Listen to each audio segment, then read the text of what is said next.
Action. Okay, this short video is to show a correct way of anchoring oyster. Now we'll start off at the beginning where we're still on the mooring and we're just about to leave. We've cast off the mooring strop from the starboard bow roller. As you'll see, we've still got the bow ramp down, which makes life very easy.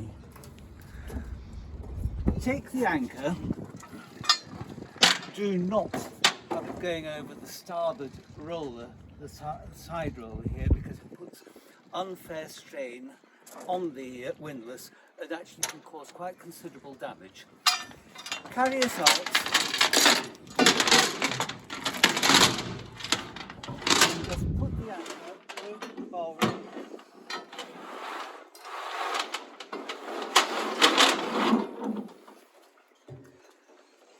And so it's hanging ready to drop.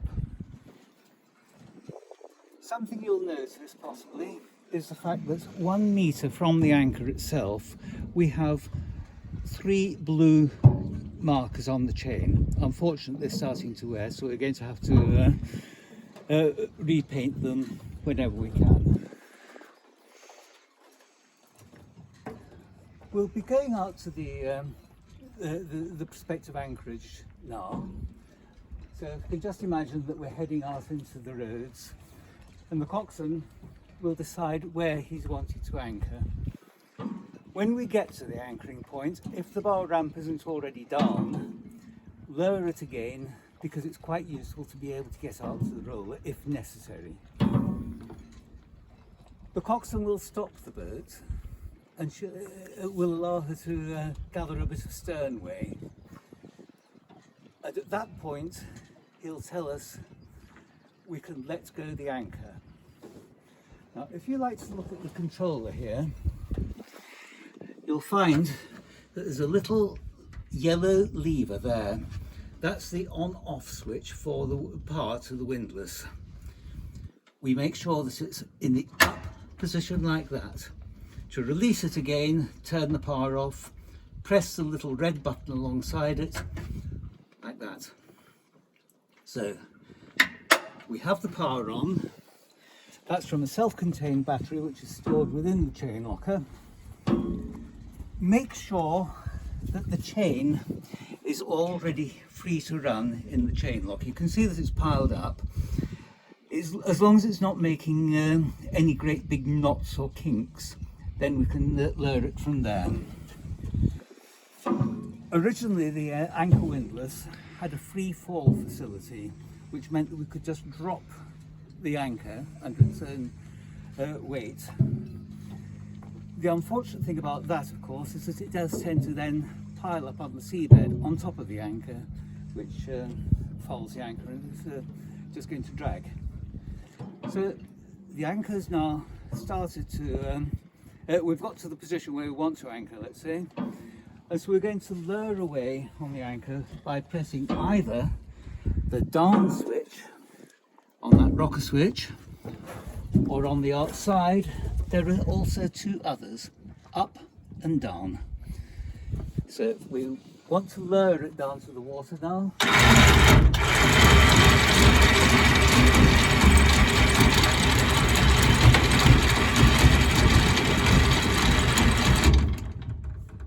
Don't be tempted to take too much out at the same time.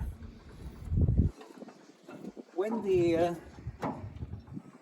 anchor cable is leading ahead, that means that it's going to be pulled out of the locker nicely in a straight line. It's not going to then foul. So we've got to keep an eye on it as much as we can.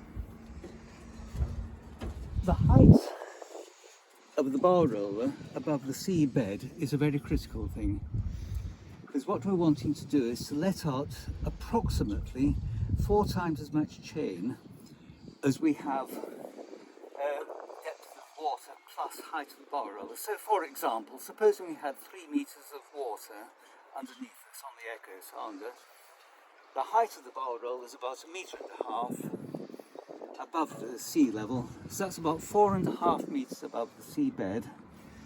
4 times 4.5 would be 18 meters. We're going to walk out 18 meters of chain. That's a good rule of thumb. So either pressing the rocker switch here or the down, we can get the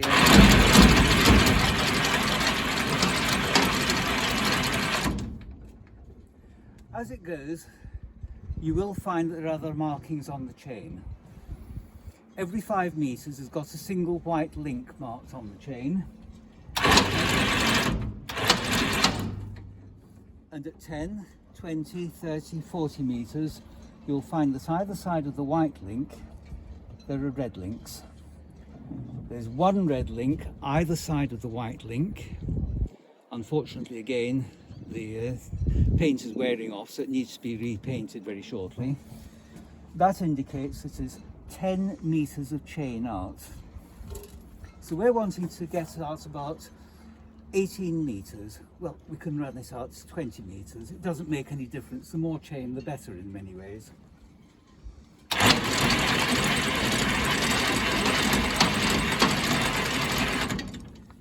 Taking care that we're not just dropping it onto the seabed, keeping an eye on the chain, making sure that it's running forwards.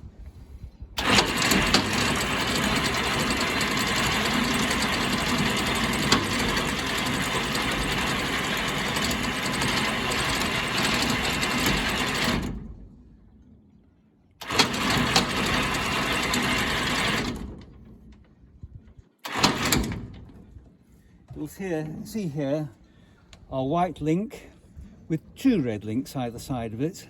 That's now the 20 meters on deck. So we say, right, well, we've got enough chain out, that should be enough to hold her. We don't want to hold it on the windlass though, because that puts unfair strain on the windlass. So we use this hook on the black lanyard. Just hook it over the chain with a suitable link, and then walk the chain out again until all the weight is being taken on this line. And you've got slack here.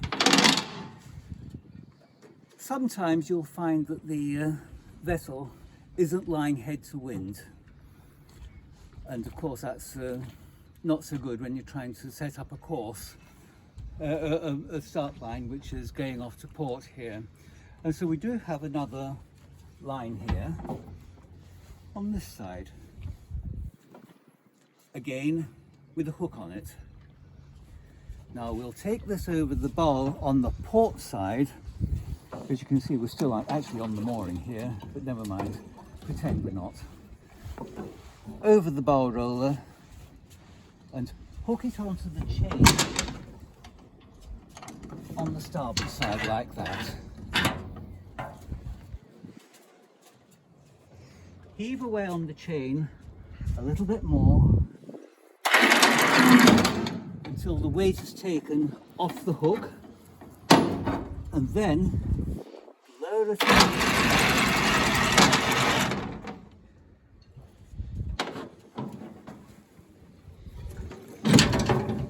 and you'll see that now it's being held on a bridle, a Y-shaped strop with the chain and this other rope like this. And so eventually we'll end up with a situation like this.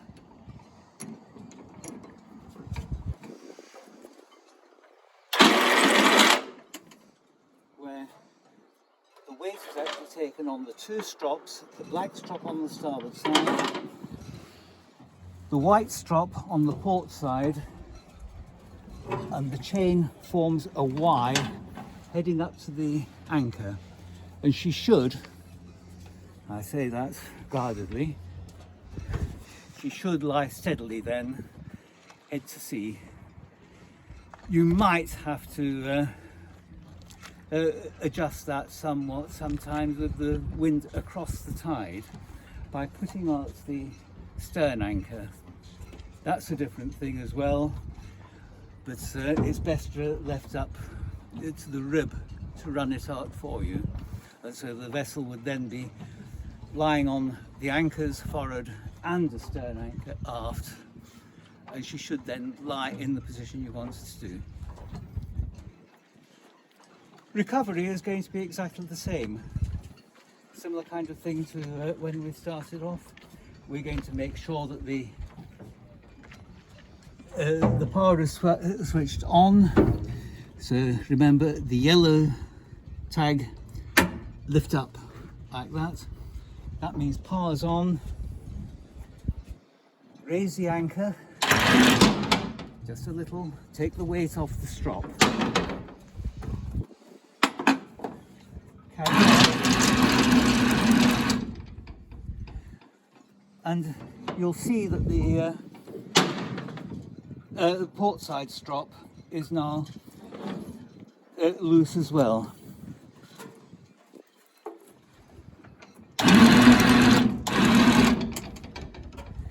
We can now unhook this port side strop, keep it clear, put it in the bucket like that, and then report to the coxswain that everything's ready for heaving away. The coxswain knows that you mustn't try and drag the vessel up to the anchor. You've got to try and drive it, so there's very little weight actually on the anchor cable. Carry on pulling.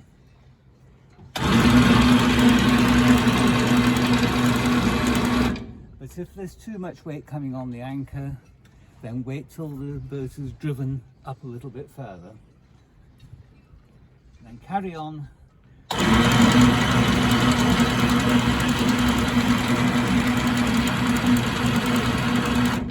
Trying to keep an eye on the white and the red links as they come on board. That white link, remember, is 5 meters plus the 10 meters that's already out, so that's indicating 15 meters.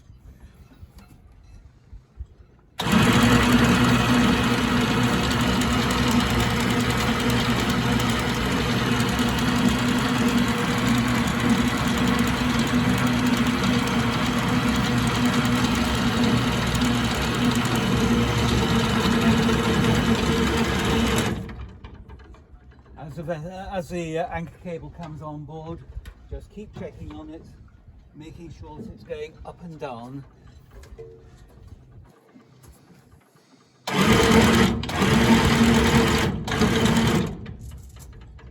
Here we've ended up with just another white link, so that means that that's 5 meters.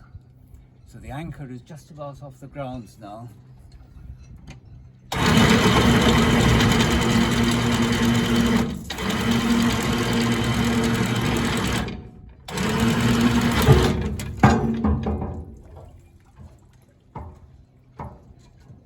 The anchor's just about on board. We have the red, the 3 blue links showing on the anchor cable, and when we look, there we have it. The anchor is hanging just below the bow roller. Take it off the bow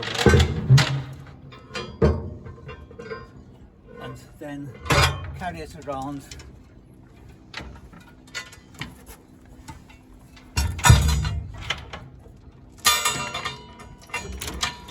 Put it out of the way, and now we're ready to pick up the mooring again.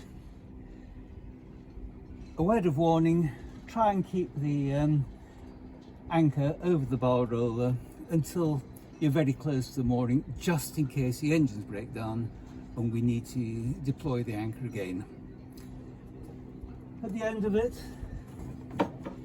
check in the locker to make sure the chain is all staying properly.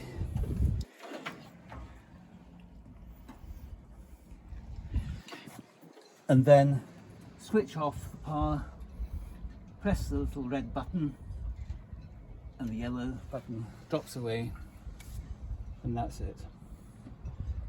As I say, you'll find that the instructions are actually marked on the inside of the locker lid. Don't forget to close the locker.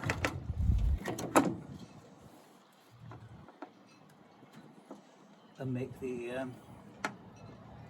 strap fast to stop the wind blowing it open.